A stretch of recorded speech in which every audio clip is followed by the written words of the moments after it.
the Bleeding Burgundy podcast, a Washington Commanders podcast for fans, by fans. With your host, Jessy, Martin. What are you talking about? You're out of your mind. John Taman. We finally got professional football back. This is going to be fun. Scott Hartley. Yeah, thanks for having me on. Max Taylor. As long as you got Jaden Daniels, you got a chance to win. Spanning the eras of Washington football. Honoring the past. Commanding the future. And now, the world's worst podcast host, John Taylor. Hey, everybody. I am the world's worst podcast host, John Taman. I am sitting here wondering why the hell I am always constantly wondering why I'm watching the world's worst defensive coordinators march through Washington, D.C., one after another. And it just doesn't make any goddamn sense to me why it's that way. Some things doesn't look right. There we go. That looks a little bit better. Anyway, welcome to the show. We're going to try to get through this Falcons game without throwing shit around the room and acting like a bunch of freaks and all that kind of shit over it, because it was fucking depressing watching that shit. And sorry we're late. We're late like Mikey Sanders still trying to pick up his fucking man when somebody goes in motion. Anyway, there's over there from southeast of Virginia, my friend, who I sometimes wonder gets happy if they're losing so he can say, "See, I told you." Jesse Martin. Hello. Music on here. Let's see here. That's the wrong one. Fuck off. All right, there we go. All right. As you can see, we're having communication issues. We're full on command. Sounds like in the Washington defense. Welcome to the backfield. What's up, man? How are you today? Yeah, I'm here. Yeah. So, how was your weekend? I mean, did you make any money? Hit No. any bets? Hit any wins? I got two decent ones. I had an all right weekend in terms of that. Not nothing really big, but I down here just below me is our good friend Tony Wheat, who is subbing in for Max, who I don't know. Max got some changes that are going on with his schedule. He might not be here for a while. So thank you for coming in, Tony. Tony, I played your team this week. Oh, we need I don't have any Irish music, so next week we'll have No bagpipes. Come in. Yeah, I want to see you doing the foot dance. Let's see you get the foot dance going. I played your team in the Wanks versus Yanks Fantasy Football League, and I had a commanding lead. You did. Going into last night, and somehow I woke up this morning and lost by a shave. I mean, What can I say? congratulations to that. I don't know. What can you say? What would you say? Would you say you're sorry? I would appreciate it. No, I'd say tough shit. Well, see, this is why nobody likes the Irish. I'm sorry, but the truth has finally got to come out. Nobody wants you people around. That's why they put you on that island way the fuck up there. Yeah, that's the Brits tried that, and then they sent me along to try and pacify them. That's not worked either. Hey, let me ask you this, man. You went to the game on Sunday. You've been hanging around in Dublin. So we'll talk about that. But I want to know, did you get any punches in on Skylar Thompson? Did you get any kicks? I was the one. No, it wasn't me. I don't know where he was or what happened, but he must have wandered well off the beaten track. Oh, I'd He's say. gonna love the nut squad. I mean, it's probably what he said in a pub, and the guys they busted his ass. Yeah. All right, and it was a hell of a weekend. I'm still recovering now, so I gotta say that was interesting. We do have some stuff. I just I swear to God, I always have a big list of things that I want to get ready by the show, and then I have to do this thing called work, and I don't have any time to do this stuff. We've got a great video from FAO Bada shouting out for us that we're going to have on the show permanently starting next week, and we got some other Irish guy in the crowd that Tony caught up with that told us to listen to the Bleeding Burgundy podcast. That was pretty cool, but I just don't have him with me right now. Anyway, they're down at the bottom, absent for the last 2 weeks with no note, I must add. Probably off on some secret mission for the king. Our good friend. I don't think I've been 2 weeks, but yeah. Well, it's going to be whatever we say it is, because you, sir, did come in here without any permission slips or notes, and we know you're part of MI5 now. You're off with the king.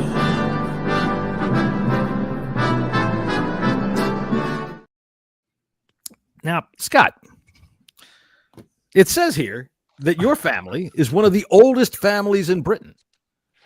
It might well be, John. I don't know. I would suggest that it is. Listen, I've got a friend over there. He's a great friend. He is the first regent of paleontology at the British Museum. His name is Sir Bartholomew Dibblethwaite Higglebotham III. We call him Old Higgy.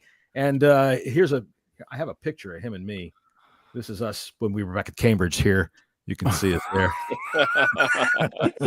Me and Old Higgy and his mate over there on the left-hand side. And he says that the first indication of the Hartley family goes all the way back to the Stone Age, where they found these remains of Homo hartley. Now, Homo hartlius, he told me, he says is a hunter-gatherer, probably looking around on the ground for some fucking Mike and Ikes that somebody dropped. Let's see. That he is... He got some tool use and he masturbated, and that's something that we know from Homo hartlius. This is an artist representation of what we thought he might have looked like. So there we go. From the British Museum, the first installment of Scott Hartley, ancient. It's got a better beard than me, John. So really, I'm happy with that. Yeah, I think he looks all right. I mean, I like his hair. He's got more hair than you. True. That's very true. Yeah, this has been going since I was 20. Well, no, I'm lying. Jesse saw a photo of me when I was 16. Yeah, and he said that hairline was going then. Thinking back then. Thinking back at 15 years old. I saw I'll tell you what, he's that old, he could play for our defense. Holy shit. When he was 16, he could have passed for 9. I'll tell you that. You could have put him out on some sting operations and caught a bunch of politicians for sure. Jesus Christ. All right. So we're not going to go down that road. We'll get there eventually, but right now we're going to concentrate on Homo hartlius. That's the first installment of Get to Know Scott Hartley. All right. So anyway, look, I got a message. Somebody put a message on our YouTube page that said, I'm 10 minutes in. Do you people ever talk about the Commanders? And the fact of the matter is, if you wait about another 2 or 3 minutes, you'll know that we do. And if that's just not enough for you, look, there's a lot of podcasts out there that pretend that they're going to work for ESPN one day, and they're not. They're not going to do anything, but they're going to act like it. And you can watch them if this isn't, your cup of tea. But we will talk about the Commanders, and we'll start right now, because I tell you what, Jesse, you called it. You go ahead and start. Tell us your first thoughts. Let me get the bongos out here. Get this fucking hippie in here to go. Hit it, Clarence. Fast first thoughts. Yeah, it wasn't. I figured we were going to lose. It's just kind of the way it was very disappointing. Very disappointing. Scott, fast first thoughts. Terrible defense. Wait a minute. Say that again. Terrible defense. All right. Tony, fast first thoughts. What do you think of the game? Just too many big plays been given up. Constantly. Chunk plays the whole time. Yeah, my fast first thought on the whole thing is the defense was just completely mishandled, and I'm not sure why or what to do about it. And we're going to go ahead and jump into that. Jesse, go ahead. You got more to say on this? It's just mostly like I like what the defensive line is doing. I even think they did okay. We knew Bijan Robinson was going to get his. Okay, we knew that. But when you're scheming up for this team, your main focus needs to be on 2 guys. First one is Bijan Robinson. Second one is Drake London. When you have Bobby Wagner in coverage against fucking Bijan Robinson, that means you didn't do your fucking homework. Well, let me interject something here on that. All right, we're jumping right into that. So here, we're going to go ahead and hit the thing here once I find it, because I can't find it.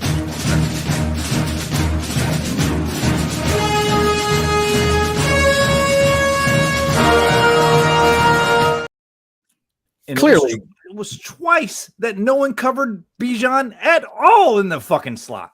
Right, and you see on the replay, you see Wagner looking around for him. However, I will say this, and I want to go counterclockwise. That's what we'll do, Scott. We'll go counterclockwise here and talk about Bobby Wagner is 35 years old. Okay, he's 35, and I'm not going to disrespect Bobby Wagner in any way. That dude against the run is a monster. He's a good pass rusher. Great pass rusher. Good against 35. the run. He played 100% of the snaps. And he has done every game since he came in. Right. All right, Tony, I promise we'd start with you on this thought here. What's up with that? Why would you do that? Well, I mean, the obvious reasons is experienced. He's going to be a Hall of Famer, etc., etc. But he's limited. He's limited enough now where he's great. He's a great run defender between the tackles. He's not. He's not a sideline to sideline defender. He's not a sideline to sideline defender anymore.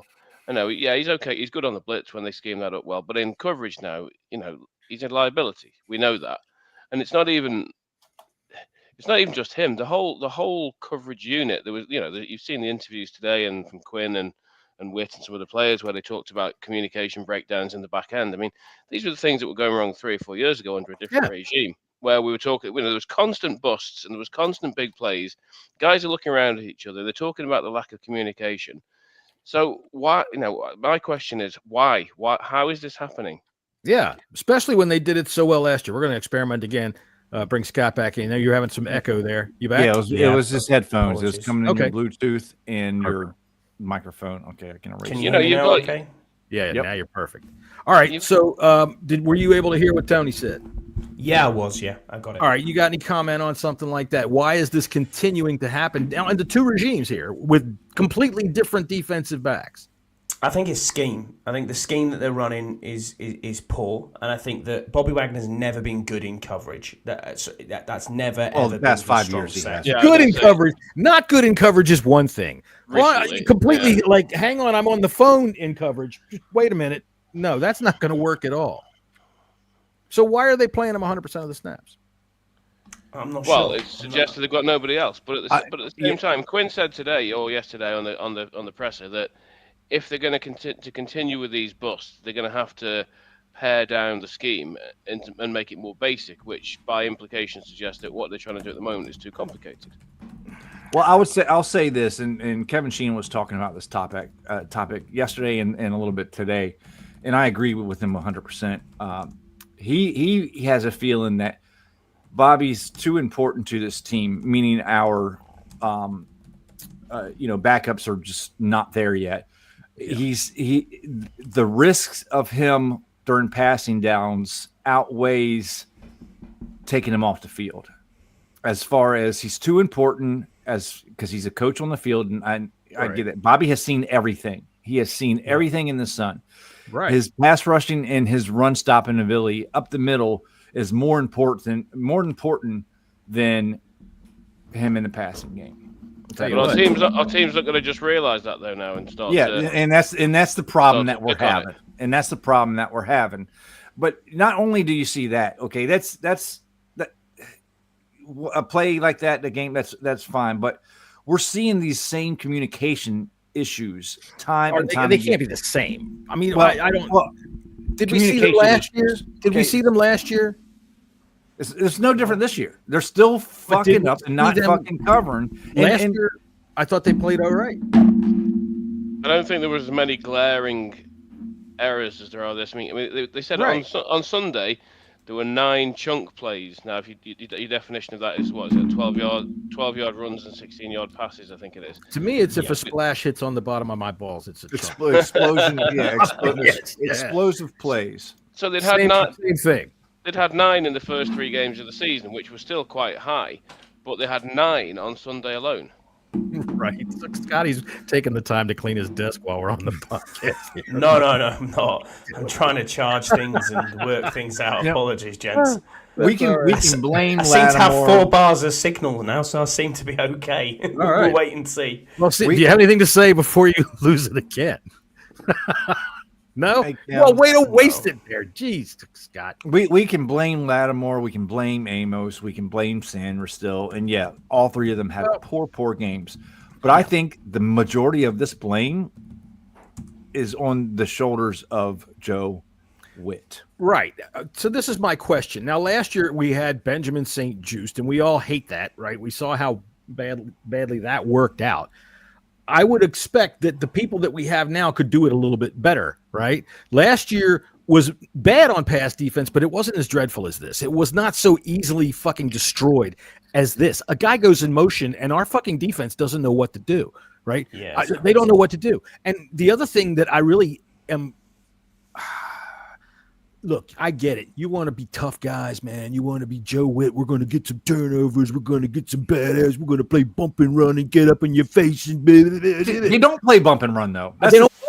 They run backwards and they wait, and then that's man coverage. And what I always see is when they get beat for one of these chunk plays, there's nobody else in the screen. It's just the one guy that was in. And so Penix has no trouble picking out where's single coverage. Oh, there, and over there, there. It's they play everything but bump and run, which is what Marshawn Lattimore is fucking good at. He's good at that press man, fucking get up in your face, knock you off your right. Well, if they're going to go in motion, he can't well do that.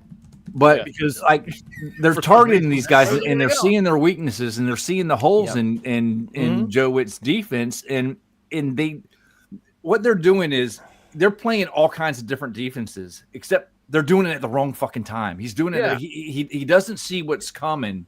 It's like watching a kid play Madden. Because they're playing zone, they're fucking playing off man. They go back to zone, but they're doing it at the wrong fucking times. I'm sorry, this is a scheme issue. This is a scheme issue. I'm with you completely, Jesse. In the fact that if you look just solely at Marshawn Lattimore, every time there is a motion and he takes that runner, he is 5 yards off, and you've got a press man corner playing 5 yards off, and then it's always to a tight end or it's always to the wide receiver one who he's going up against. What Marshawn needs to do at that point is say, "Nope, I'm staying with my man," and call it off. He did it. He was able to do it once in the Raiders game last week, and it was fine. He got down the seam with the tight end and was able to stop the play.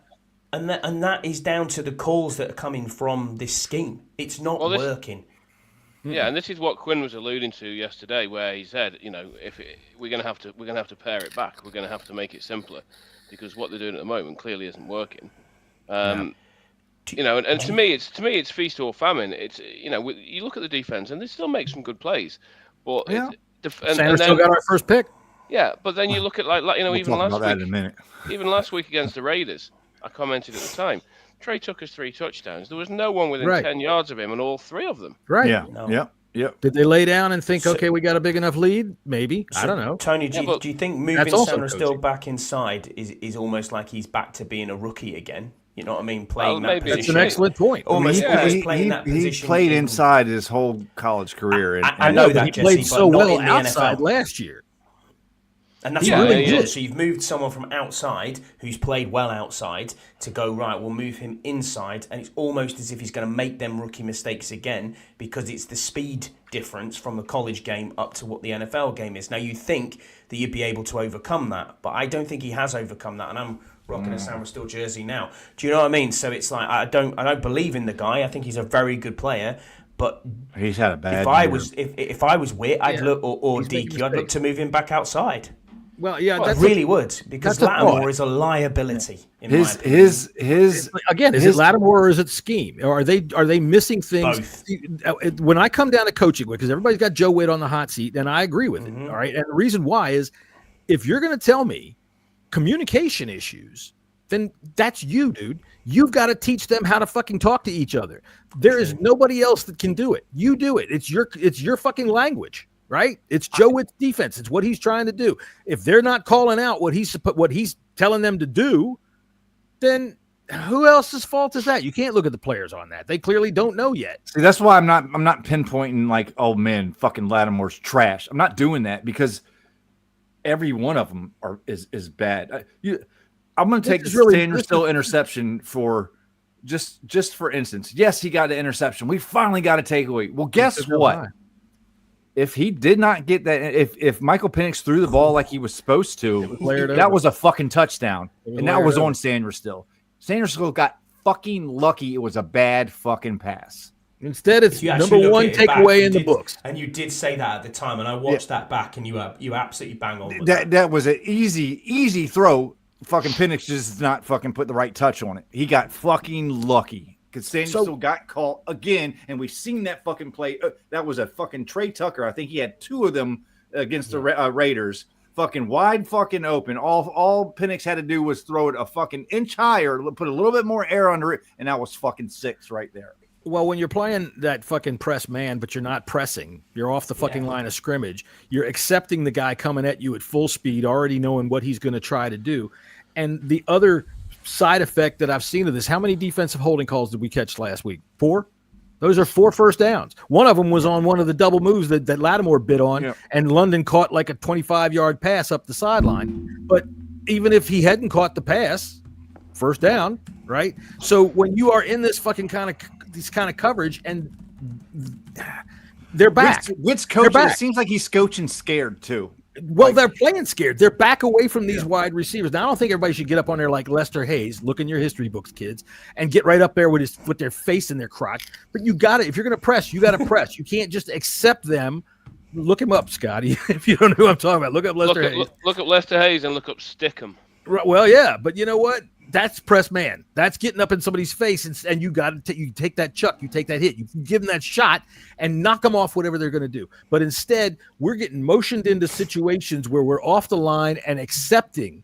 We're passive as they're coming out, and you're beat there. And once they're beat, they hold, because otherwise it's a touchdown. And that's probably, honest to God, the way that they're playing. I wouldn't be surprised if Joe Witt's in his meeting going right now. If you get beat, you hold. If you get beat, you hold. So the secondary problem.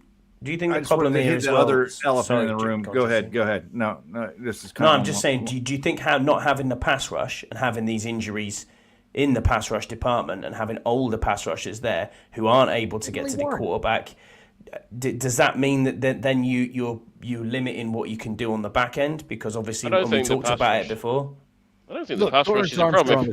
Yeah, we're still winning. I mean, Falcons' offensive line is really, really good. No, sure. I get that. But when you talk about injuries on the defensive line, it's Dietrich Wise. Dorrance Armstrong is playing like one of the best defensive ends in the league right now. Yeah. And we're dropping him into coverage? What the fuck is that? Yeah. If you look at this is like saying, I'm just going to take my weapons away from this young quarterback who has been making mistakes in these first 3 games.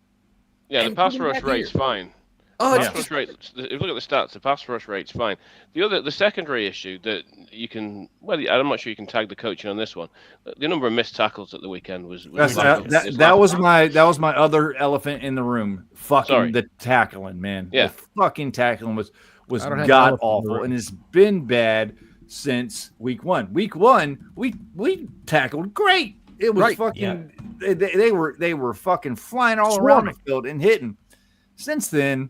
I mean, we did okay against the Raiders, but the Raiders, the Packers and the Falcons, and that kind of coincides with me thinking that they're fucking playing scared when they're going up against offenses that can.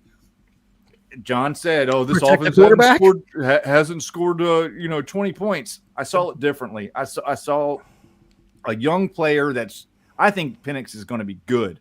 Okay, gonna be is one thing. He hadn't been. That's my point. That was my whole point of that. But what you're saying, I agree with, because we beat up 2 offenses that don't have good lines, and two places that can protect a passer. We got beat up. I just spit all over everything. I said protect the passer, piece Penix, and fuck this.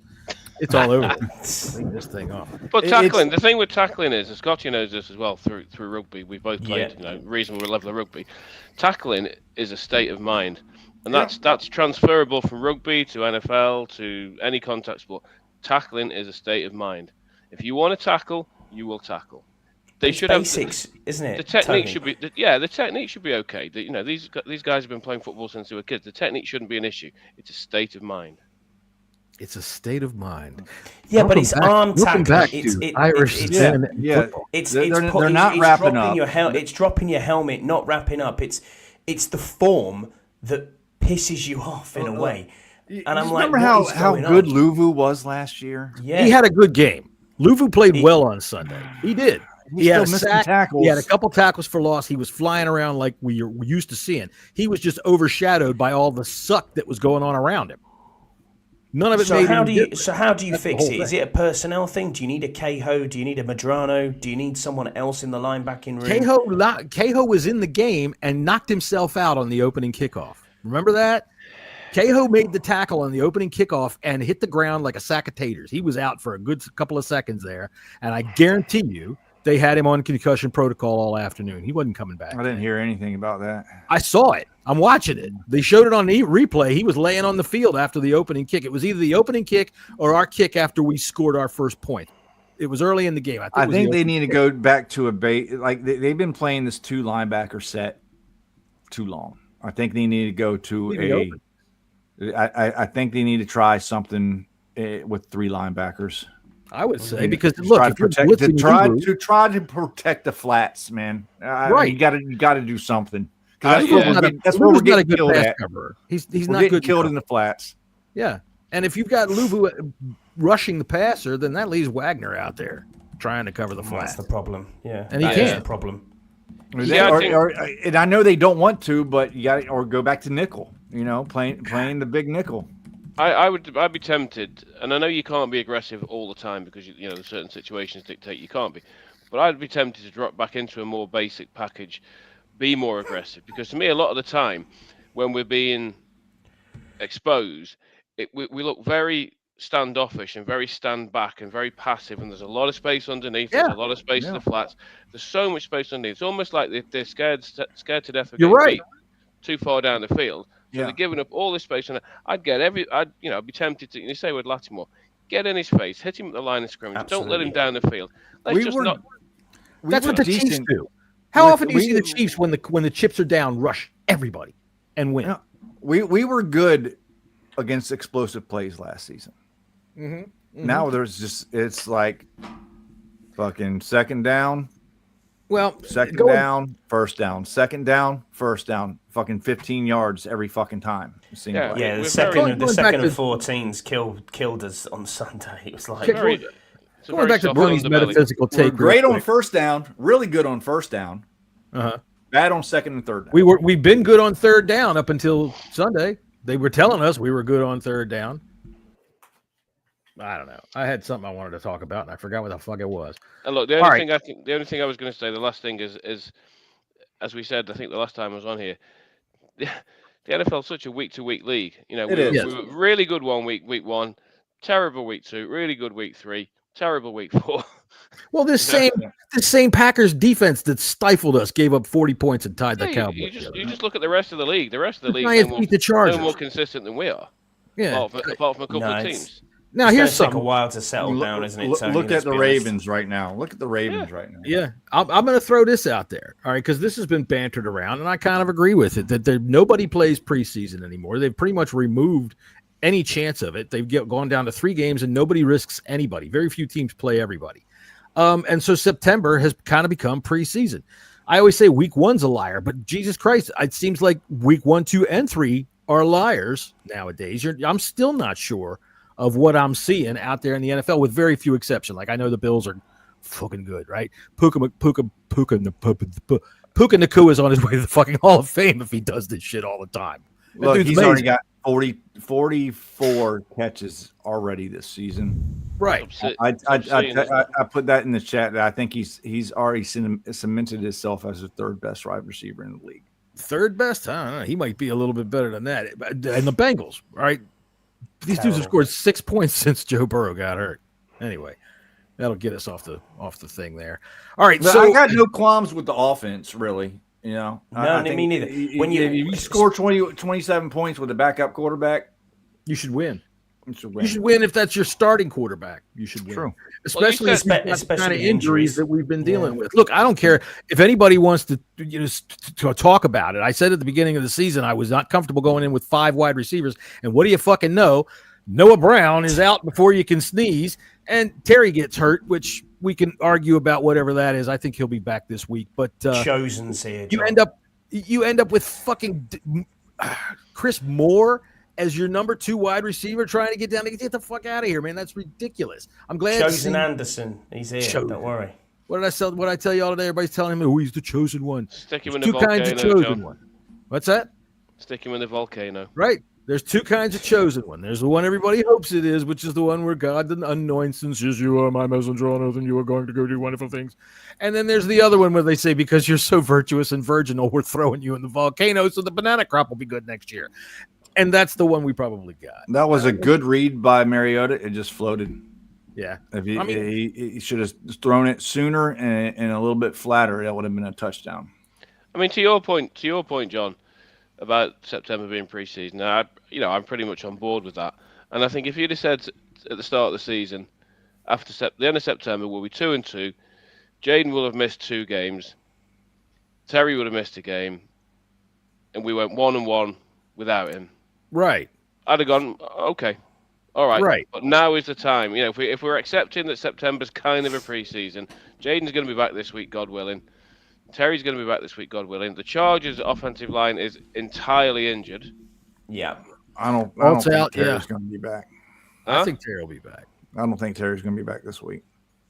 No, I think John Bates will be back, but not Terry. Tell you what, there's one guy that put up really well. It was Joe Sinnott, I thought, in the time or Ben Sinnott, not Joe Sinnott.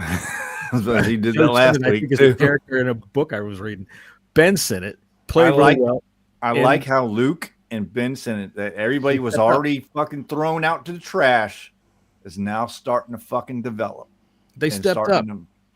When opportunity came, they stepped up. I like Luke in the kickoff returns, man. I think he's good. I think maybe if we want to, when we put Debo back there on special occasions, you remember how we used to do with Santana Moss?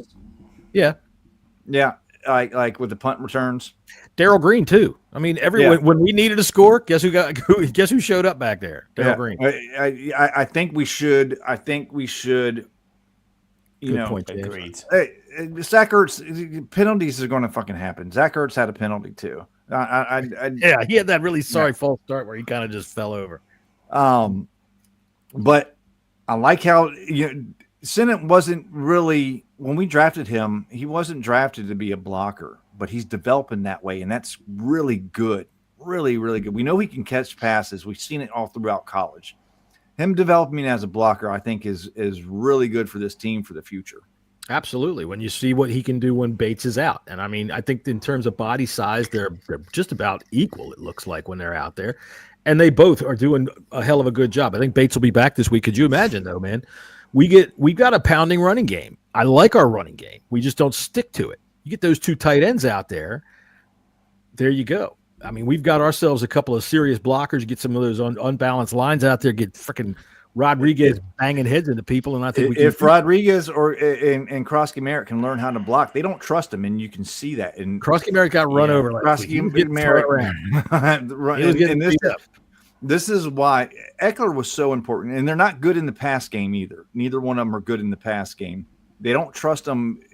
That's why Eckler was really important. I think Eckler was a big loss. Yeah, but you can't. You had to expect it, though. Eckler always is a loss. This is why I told y'all getting rid of Brian Robinson was a fucking mistake. And even though Brian Robinson wasn't a quick twitch kind of guy, in a pinch he could still catch a pass out of the fucking backfield. I think something get you something. When it comes to Bill, sees more ball then.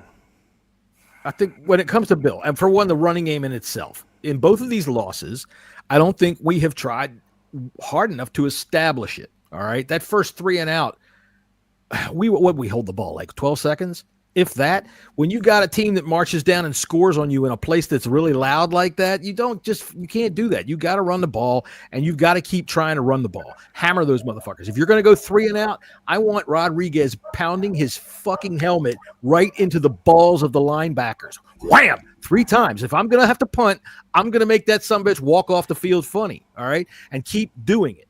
Keep doing it. By the time you'll be able to start to establish it. This bullshit that we do now where we panic and we stop running the ball, we try too hard to spread it around amongst the running backs that we don't do enough of it, it's not helping. It's not working. When you've got a team like that that's beating our defense up and down the goddamn field, you need to slow the fucking game down. You don't say, okay, Lattimore, get right back out there, right? Because we went 3 and out again. You got to establish it. And I get tired of that. I'm fine with the game plan and the offense. I think it was fine. We scored 27 points. I mean, and we gave up an interception. They're very tentative about these young running backs. Very tentative about them, and it's understandable because they're young and they can't do everything. All they can do is run the ball. That is it. Like 8 or 9 year vet, but I'll tell you what. Nichols isn't an every down back. He's he's not. He's not. But with all 3 of them, we have it covered.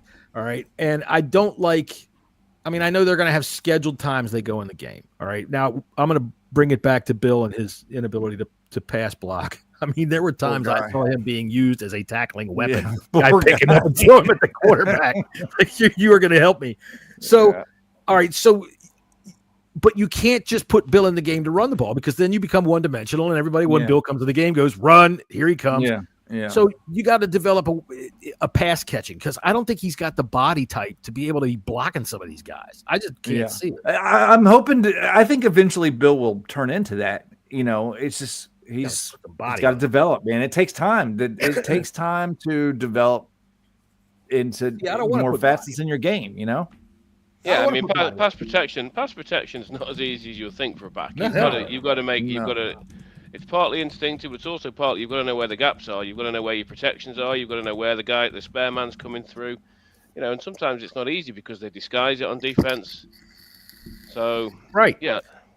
So start him out with some chips and flare him out. I'd rather teach him how to catch. Let him chip a guy and run out. Because what I don't want them to do is say, okay, you need to put on 30 pounds so that you can pass block. I'm like, no, look how fast he can cut. I want that. I mean, look, Eckler could pass block, and he was small. I mean, he was bigger than him. Who was that? That running back from the Eagles? That small. Sproles. It's not about small. It's about body. Sproles type. would just put his whole body on the line. Because he was a bowling ball. It is. You got to have a knack for it, and it takes time to develop. And I think Bill will get there. I really do. I love Bill as a runner, man. I really do. He's sleek. He knows he can find the holes. He can make himself small, and he's so quick. And it's just going to take some time. It's going to take time. I'll tell you what, Scotty. I want to hear what you think about this, because I like. All right, I'm going to take it back to Clinton Portis. All right, I don't think he looks like Clinton Portis, but in ways he does when Portis was with the Broncos, in terms of how fast he can cut, how quick he can change direction, and how he doesn't seem to lose any speed, and in fact can accelerate on these ridiculously tight cuts that he's making inside the line of scrimmage and being able to gain extra. Reminds me of Joe Mixon a little bit. He came here. Joe put weight on him, and he was never able to be that again. That dude had like 5,000 yards in his first 2-3 years. He was on an unbelievable track. So Krosky Merritt, yes, he's going to learn how to block better, but I don't want to see him get bulky. I'd rather watch him stay at the I don't size want him to get bulky either. I want to keep that speed. Scotty, what do you think? I agree with you. I agree with you, John. I don't want him to bulk up as such. Putting on a little bit of weight will always help, yes, but you will lose speed. It's the same in any contact sport. Tony knows this well. If you've got a centre or a fullback who are the fastest players on a team in a rugby field, you don't want them gaining 20, 30 pounds in an off-season of muscle, because it ultimately will slow them down. Right. I mean, I like you, John. I look at the way he cuts. I look at the way he moves. I mean, we haven't had anyone like this since probably, Peterson. I would say when he was like that, but we put weight on it. But Peterson's old. Do you know what I mean? Even though you still saw some of that magic, it's the fact that he can go to the line, and as he goes to the line, he can diagnose where the gap is and quickly shift and find that hole, and he's gone. That's what you want. I genuinely believe when he's on the ball that we have a home run hitter at times, or someone who could take it all the way to the house. But he is slight, and I get where you're coming from with that. He's not an every down back, I don't think, right now. We all said, it's running back by committee, but I want to see him get more touches. But I do want to see him on first or second down be able to run out to the flat, or do one of them like a screen, or even one of those little tunnel screens, or a little slip out. Yeah, just something like that. And I don't. He's just not there yet, and we just have to be patient with him. I could love to. I mean, I tell you what, I would salivate watching him chip a fucking defensive end, flare out to the right with the tight end, and then just catch that little pass while he's out there with a fucking safety and a cornerback to beat. That's my God. Just give. I think it's coming. I think it's coming. Like I said, I see his running style reminds me a little bit of Joe Mixon, and Joe Mixon's got, especially earlier on in Cincinnati, great vision, and can just that one step and just kind of glides, quick and glides out, and And then he's got some power to him as well, too, for not being a huge power back. Well, he definitely will. He hits with impact, and that's the thing I like about all three of our running backs, and why I really want to establish the run. I don't care what kind of statistics are. I don't care. I would love to win a football game 9-3 with 150 yards rushing. I think it might help too when Jaden comes back, because that threat of Jaden running as well. It could also that exists give for some linebackers. I think that will help our run game actually, because I think it'll give some linebackers a little bit of pause, doing some like draws and stuff like that too. So we'll see. Hopefully this week. Pause on the draws. Is that what we're hearing here? Pause on the draws. All right. Well, I'll tell you what. Let's move on a little bit. We're all kind of happy about the offense. All right. Special teams. Why don't we do a couple of things real quick before we get to head smacks and butt pats. Special teams I thought were good. Again, McCaffrey was good. Lane dropped 2 punts. He did. That was a little. You can't be doing that. You can't do that. 4 field goals.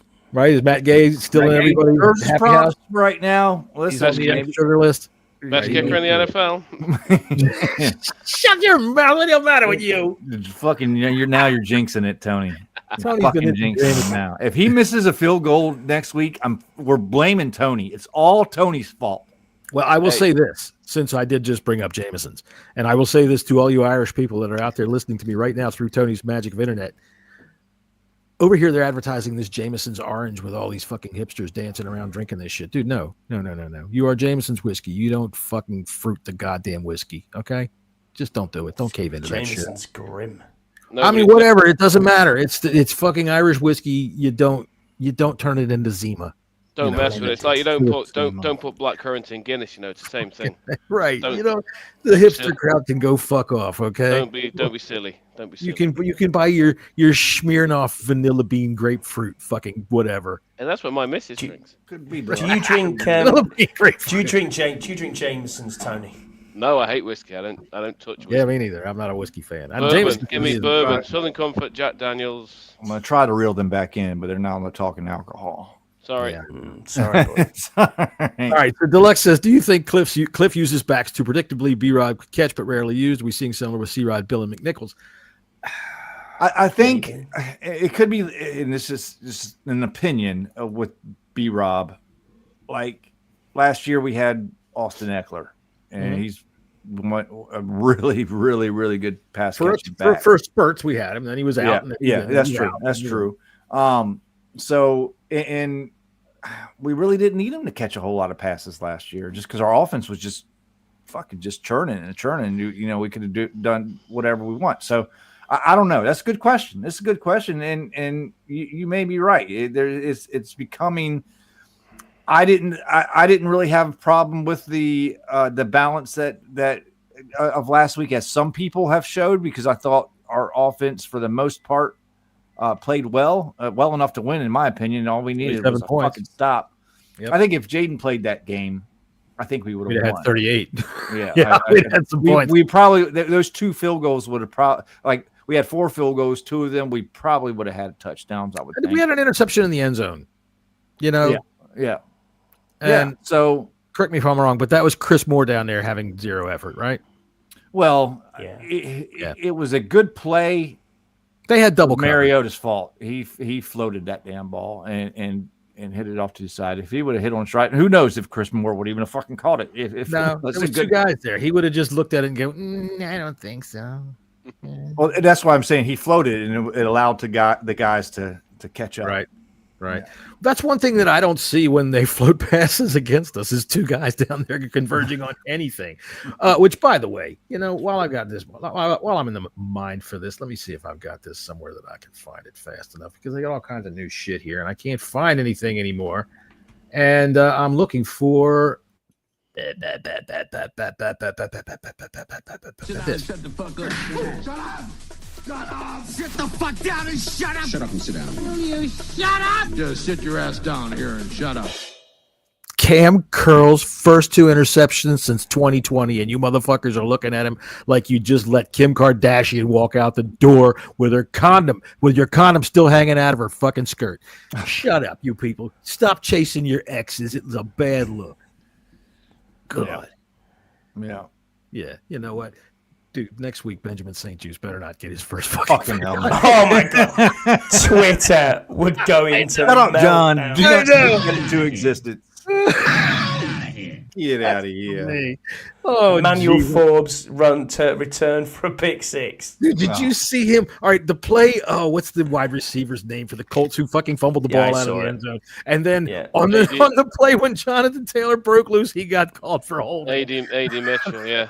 He's not see how he abused Emmanuel Forbes on that play that he eventually fumbled out of the end zone. But it went over Curl and Forbes in that Dude, it play. wasn't even that it went over.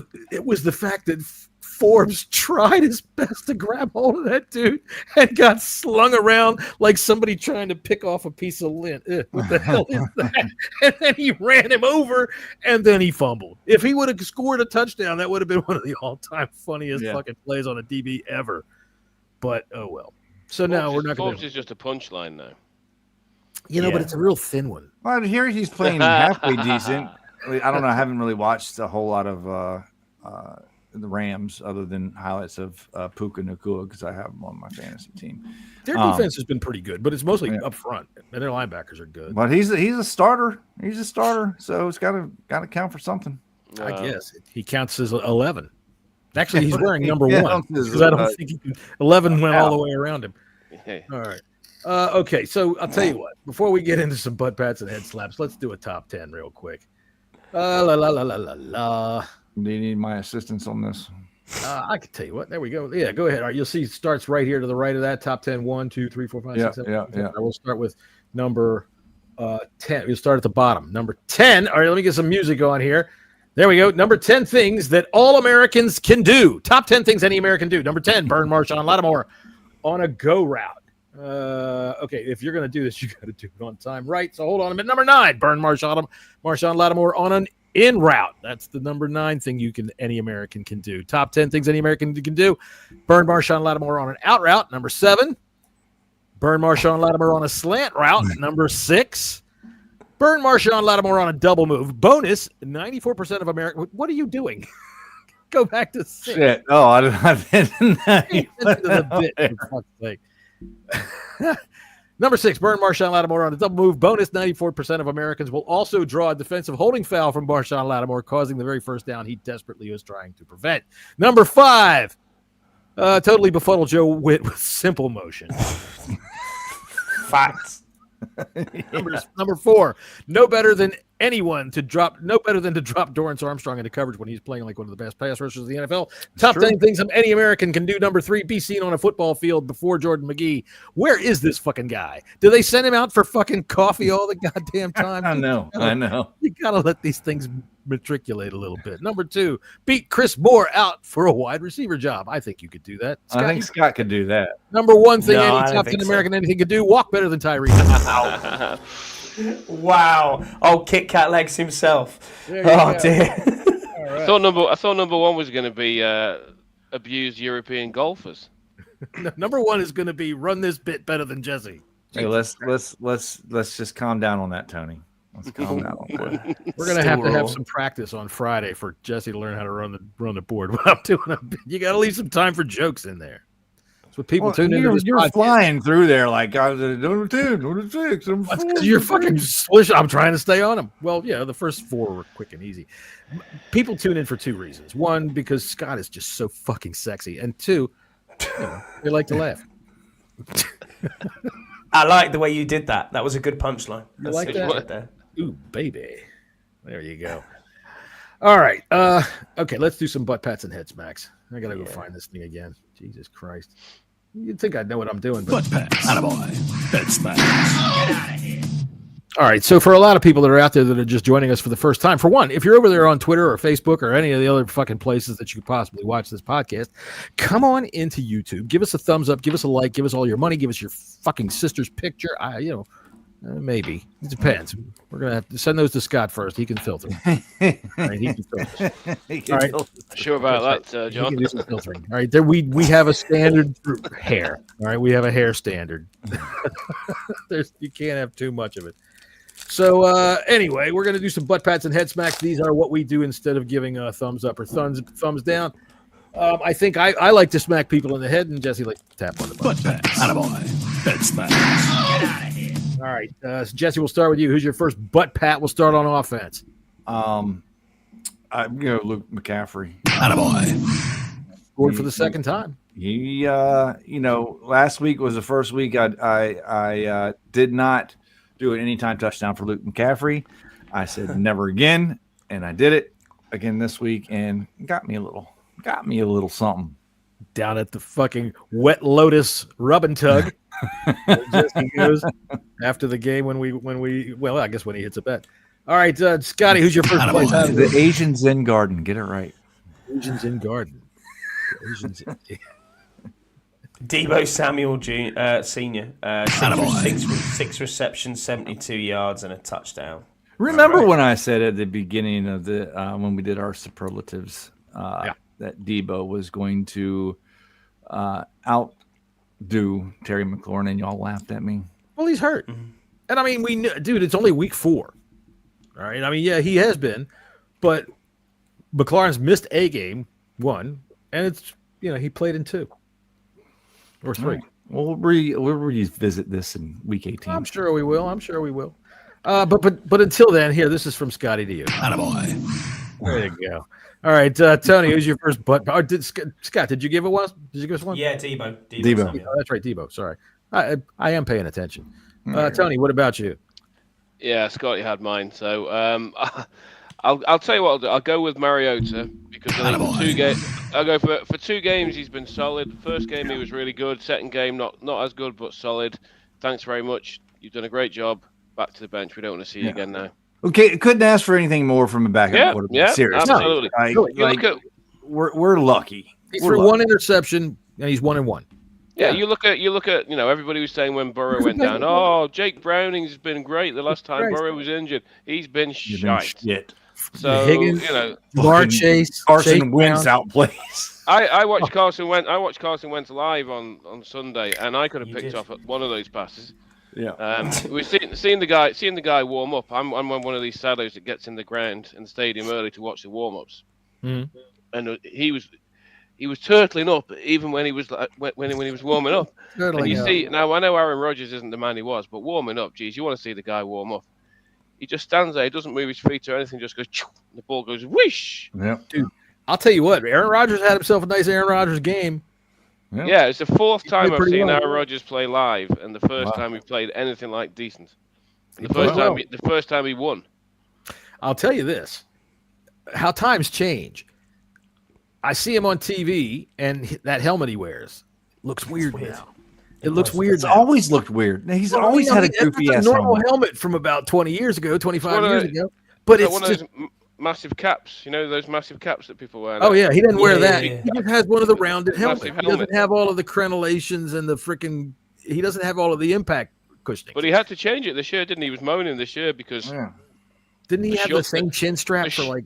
Yeah, he still got the same, but the short helmet that he was wearing in Green Bay, which he had to, in New York, which replaced the one he used to wear in Green Bay, which got banned. Right. This one also now got banned, so he had to find another new helmet for this season. And he was moaning because he was saying he looks like a big bobblehead now because it's like Kyler Murray. He's always looked like you look like a big dickhead. So what's the difference? Yeah, he always looks fucking retarded in it. All right, he was very nice about Ireland though, so we'll forgive him. Okay, so I'll tell you what. No jumping and mugging him out while he's out there. No. Y'all. I gave Ben Sinnott last week. I gave him a butt pat, but this week I'm going to head, and it's the biggest butt in Washington. It's fucking Chris Paul. Dude is playing like a beast. He is a monster out there right now, and I'm happy as shit that he's doing it because he is big. The questions were, can he get to the next level? There's a beautiful video going around of him and Laramie Tunsil just double teaming their defense. They take the guy that they're double teaming and shove him into the second level guy. Boom. They're beating the shit out of people. And Chris Paul, welcome to the fucking welcome. about time. He's a big boy. I did have to laugh, John, at the weekend with your voice notes that you put in our chat about Chris Paul, and my wife was listening to it, and all he said was, he has to have the biggest ass in the entire NFL. And I was like, yes, you're right. And then the next play, my wife was like, who's he talking about? I was like, Chris Paul there. And she's like, yeah, that's quite large. I was like, yeah, that is quite a large human being. Yeah. Quite large. I will say this. For one, Chris Paul's ass has its own zip code. For two, in the middle of it is a strip mining operation. That's helping. So that's my butt pat for offense is Chris Paul. Anybody else got anybody else? Jesse, I'll go Josh Connolly Jr.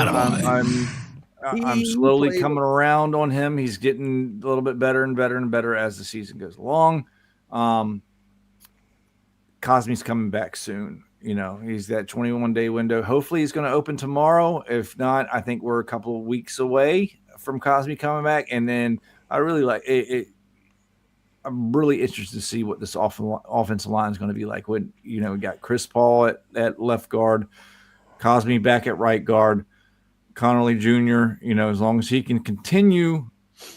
He had a couple of plays on Sunday where he tried to get to the second level. It was his responsibility to go get a safety, and he completely whiffed. But he was out there trying, and it looked like a bullfight. The guy just would go whoop right by him and then head in to make the tackle. It wasn't many plays, just a couple. He's got to work. Yeah, like that. He's got to do a little work when he's out in space. But, yeah, he had a good game. So, oops. Chris Paul stays there, man. I think Chris Paul stays at left guard. And that's a real shame on Brandon Coleman, because I don't know if he's struggling with a shoulder injury or what's going on there, if it's coach's decision. He's injured, isn't he? Or he's kind of well, he's not injured enough not to be able to play. Up, but they were saying he was nicked up, So that to me is not a bad thing. You know, if we're able to take a guy that was a starter for us and 3 starters for us as backups this year, that's a nice depth. That's a nice depth. I think the offensive line depth's great. Through all the carnage. I like the tackle eligible Trent Scott playing at tight end. Oh, yeah. I enjoyed that on Sunday. I was like, go on, Trent Scott, get a touchdown again. It's nothing better than that. But yeah, offensive line, it's an interesting one, because if we open his window, Cosme, now we've got 21 days, is it, before we have to get a roster spot for him? Yeah. What happens if you don't do it in the 21 days? Is that them out for the season? Go on IR. Yeah, he's done. Right, full-time IR. Right, okay. Yeah. But he will be because they'll know when he's ready. I suspect he's probably ready now. I don't think they'll open the window yet. I think it'll be next week. Well, they were talking about it tomorrow potentially, but I think you might be right. They might. Quinn said there'll be news on that on Wednesday, so tomorrow would be the absolute optimum. Yeah, you know, and anytime you hit the absolute optimum, that's. Well, we always said the word was always October. Well, but tomorrow's like the beginning of October. I mean, you know, October. Yeah, you got 21 days, so that's essentially 3 weeks right there. Right. So. Yeah. I think Scotty's probably right, but then again, what the fuck do I know? All right, so let's do some defensive butt pats. Does anybody have a defensive butt pat that they want to get? I'll start. I'll give one to Frankie Louis. Attaboy. He had his best game of the year, just overshadowed by all the crap around him. Anybody else? I'll go Dorrance Armstrong. Attaboy. Except when he's dropping his fault. It's not his fault he drops in coverage. It's not. You know? He did what he was supposed to do. It's just not his fault that's not the best. I got another one too if those two guys don't. What about you guys, Tony? Jeez, I'm kind of struggling here. Yeah, it wasn't easy, but I do got one that he's not getting enough love and he should. Scotty, you going to try to guess who that is? I go Reeves, I think is where he's going with. But maybe, I don't know. But...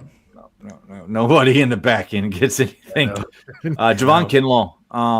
He is. But he's off the field on 4th downs. What the hell are they doing? He was off the field on again. I can't dock him for coaches' decisions. No, you're right. You know. Oh no, I'm not blaming him for that. He definitely should have been on there. But when you can feel his power by just watching him on TV. He gets in there and he wrecks shop. And I think this was a great pickup in the offseason. Yeah. Proving a lot of people wrong. Yeah. He's worth every penny. And he's played better than I think we've ever seen Jonathan Allen play.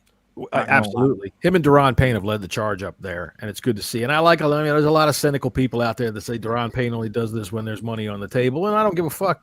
So what? He's doing it. I don't watch for their paychecks, right? You'll never find me at the bank when their automatic deposit comes in going, fuck you, yeah. No, it never happens. I don't care. I'm watching them play football. I tried to find Jonathan Allen on Sunday because I was walking through Dublin, where they stay in the Shelburne Hotel, which is the poshest hotel in Dublin, and all the team buses were outside, and they'd cordoned it off around, and there was a big crowd of people, and the Vikings players were all getting on the bus, right? All the buses. There was about 4 buses, and I must have missed him because I didn't see him. I was going to shout something out, but yeah, he wasn't there.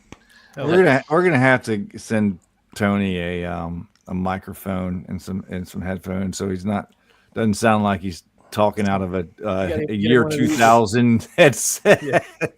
Put a press thing in his hat here. We'll send him into the crowds. That's what I can do that. Justin Jefferson came down the steps to the bus looking like the most blinged up man you've ever seen. Oh yeah, imagine. Wow. Yeah, he does like his little bling. Iced up. He does. Everything was gold. He does. I will give you some questions next time. I will give you a list of questions to shout at these people. Well, I got a nice Tascam recorder. I got it when I first started the podcast, and it's a really nice recorder. I was gonna, having season tickets and doing like the events and stuff with the team. I just haven't used it, but it's a really nice. It's a nice recorder. Well, there you go. All right. So you got some more people on defense that you're giving heads backs or butts. You know what you're doing. Go ahead. Grab whichever body part you want. Oh, nobody else deserves anything. Oh, Tony, what happened to the guy that was robbed?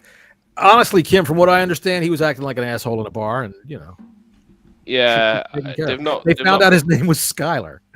They've not said too much, Kim. Yeah, they've not said too much about it, Kim. To be honest, I think they're trying to downplay it now as much as possible. But look, it's a bit of a dampener on it. But at the same time, who knows who it was? Who knows where he was? He could have been. This idea that he's been mugged in Dublin by some Irish leprechaun isn't necessarily the truth. So I don't think it was a leprechaun. Said he wanted to pot of gold. Yeah, I do. I'm glad when we're in Spain, there's a big group of us, and that does make me a little bit more comfortable. Right. Mm-hmm. Right. Well, don't wear red. They let bulls walk around the streets down there. And if you think the NFL gives a fuck about their players getting robbed, they just signed on for 3 games in Rio. So I don't think they're really concerned about it unless they're sending them down there with their own army. You don't have to worry about Madrid either. It's not Barcelona, so we're okay. All right. And there were players from both teams. There were players from both teams walking around the city the whole weekend. I saw Aaron Rodgers on socials walking around. Yeah, so you saw them. They'd all got their hoodies and tracky bottoms on, and were wandering around. Nobody was bothering them. If you go to any city anywhere in the world and you turn the wrong corner and walk down the wrong street and end up in the wrong place, yeah. So I don't know what it was, but it's sad. It's sad that it happened, and it's left a bit of a bad taste. But you gotta watch calling everybody a bunch of drunken mix. That's from what I understand. You turn down the wrong creek. Yeah, there's rough areas of Dublin like there is anywhere. I walked down the street from the station to the park where the tailgate was, down a little back street, and just saw the most blatant drug deal go down. One guy. Really? What were they selling? I don't know.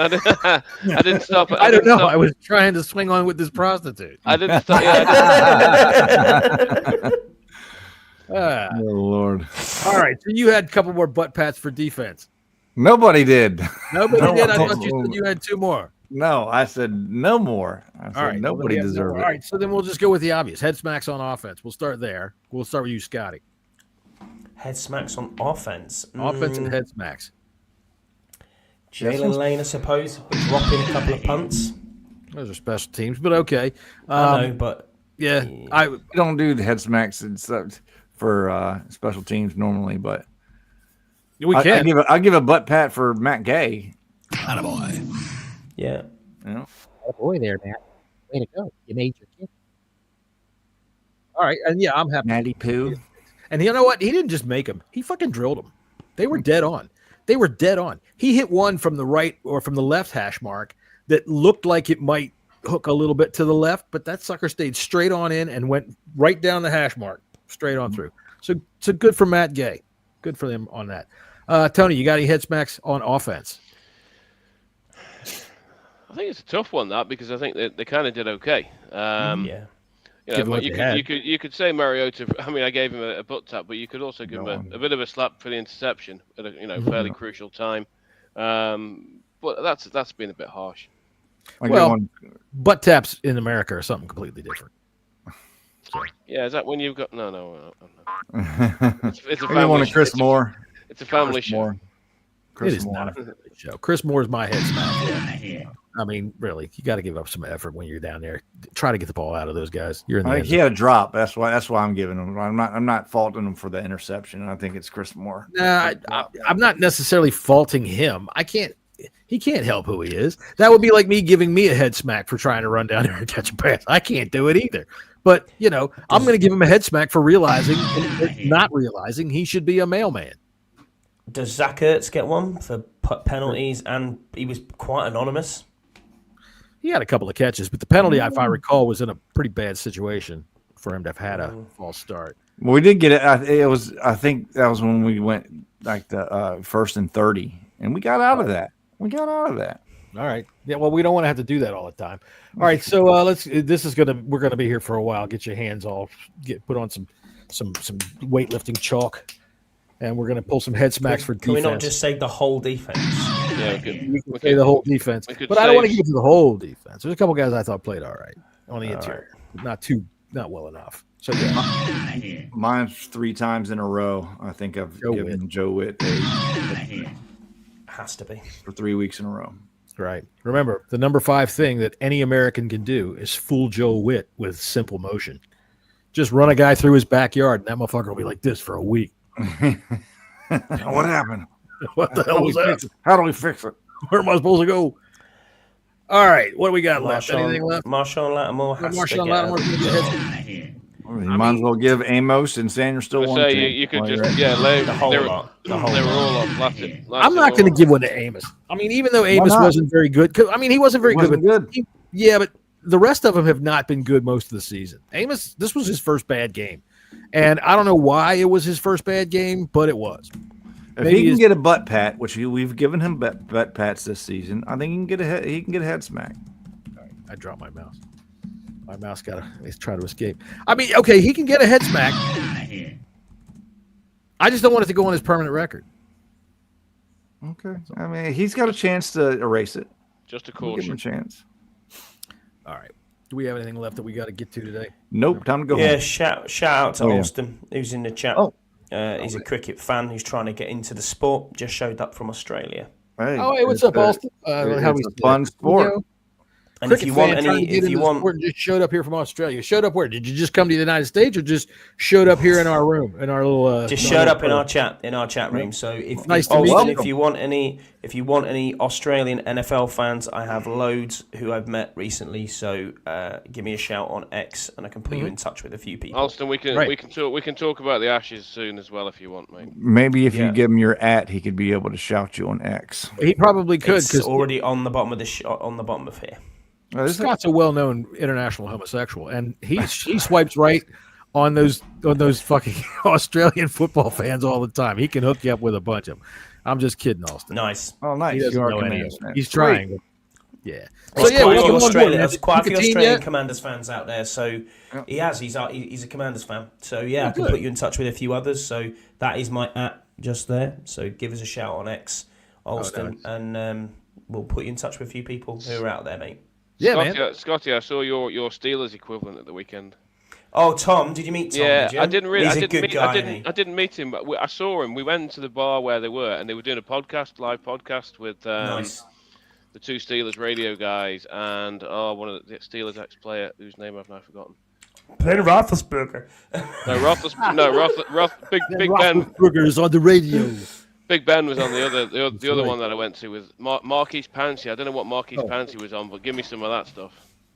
Well, that's another thing in America that can be misconstrued. So yeah, Tom's a great guy. He had a good time. He was the guy who did his pick in Irish, which was pretty awesome to see. He messaged me as well. Yeah, I sent that message to you. You sent us that picture of Ben Roethlisberger sitting there on the podium. On the And stage, I sent back that message, and I that's how I used to do my old Ben Roethlisberger impression, And after I sent it back about him, I'm hanging around in college bars looking to pick up chicks, And after I said it, I was like, I don't even know if he understands what the fuck I'm talking about.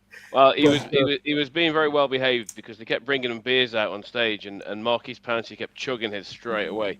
And Roethlisberger barely touched his because he said his wife and kids were with him, so he had to be good. My wife and children are outside waiting in the car. If I was to go drinking now, I would probably try to pick one of you up and take you home, for maybe some intercourse or something. But I have to stay sober and not horny because my wife and my child are here. I think what I will do is put them in an Irish pub and see if they want to get themselves a drink and let them fall into a coma. Give them some Guinness. Give my daughter some Guinness. And then I can go out and play with the hot Irish women.